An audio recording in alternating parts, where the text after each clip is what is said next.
Hi everyone! Today we are going to finish our introduction to the HE with our final treatment type, control units. If you need to catch up, see the previous videos in this thread. The two treatments discussed in previous videos both involve some amount of timber harvest or prescribed fire. In our three control units, we do neither. In fact, the only management in these areas involves activities such as removing invasive species and continued maintenance of these areas for recreational purposes. These areas play a very important role in our study. They provide a baseline comparison for our other treatment types.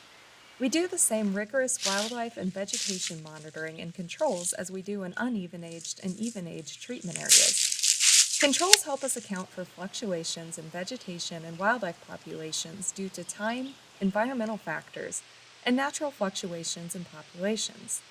These units will remain unharvested for the duration of this 100-year study. Well, this wraps up our intro to the HE treatment types. We aren't done yet. Starting with our next video, we will be highlighting some of the specific research activities carried out on the HE. Thanks for watching.